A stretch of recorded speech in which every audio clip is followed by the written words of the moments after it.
Hey Journey family, welcome back to my channel and thanks so much for watching.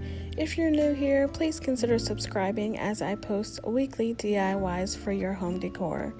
In today's video, I'm going to be showing you how I made this gorgeous farmhouse style tray. To get started, you're going to need two 8x10 photo frames from the Dollar Tree.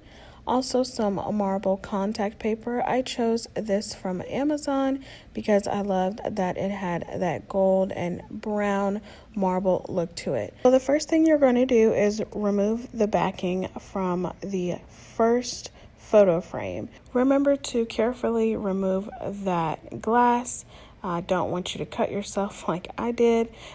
But then you're just going to remove those prongs that hold the picture in with some pliers, just removing them ever so slightly, but making sure you get them all out in one piece.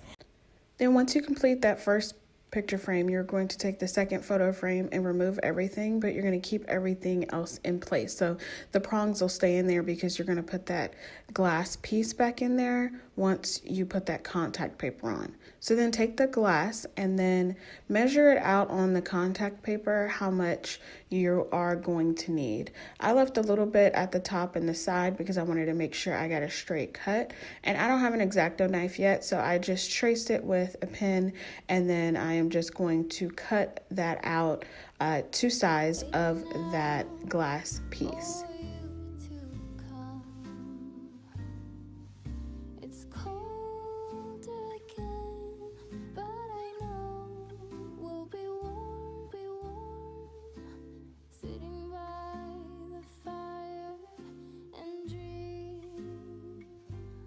Then you're just going to cut along those lines, making sure that it's the size that you need. After you have your contact paper cut out to size, you're going to make sure you carefully place it on this glass because once you pull it up a couple of times, it gets a little warped and it may not lay correctly. But with this, it's okay if it has a little bit of bubbles because you can put stuff on top of this glass and it'll cover it up. But just smooth it out with your hand. If you have something else that you can smooth it out with, then that works too. And since I had a little bit hanging out of the side, I just folded it over on the back. And the reason why you needed to keep those prongs in the second picture frame was because everything is going back inside of that second picture frame, except for the back part where you stand up the picture. You can go ahead and remove that.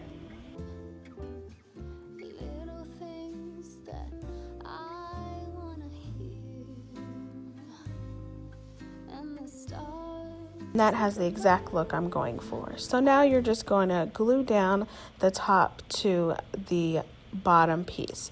Now you're going to want to glue the top piece on the bottom and not the other way around because you have to get it on the edge and not in the middle.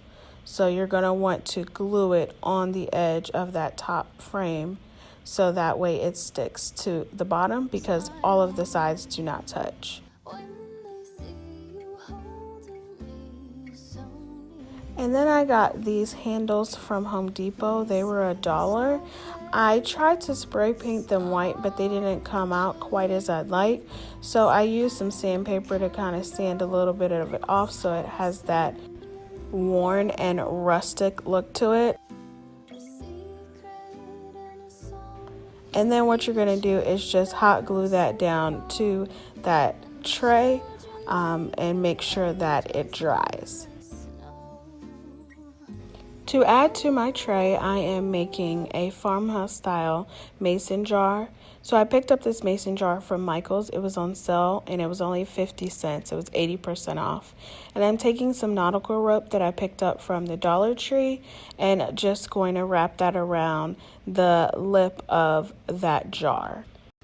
And I'm going ahead to wrap it around twice so it has more of a full look to it, and just again cutting it where I measured that the end of it needs to be.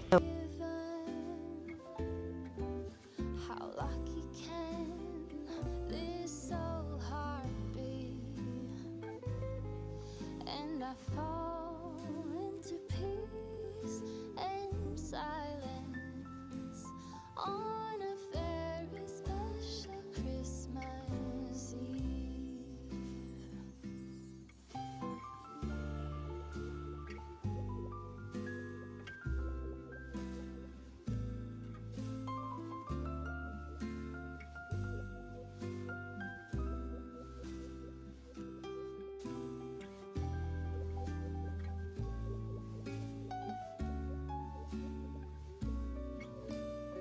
Once that's completed, I'm just going to go ahead and place the items I want on my tray. I have this really cute house that I picked up from Target's Dollar Spot, which was $3. I had some leftover pine cones and thought that this one would look perfect on here because of the gold glitter it has. And then, of course, I added fairy lights to my mason jar. Then I added a small bouquet of glittery flowers to go inside that mason jar. And it looks so adorable, guys. I really love it.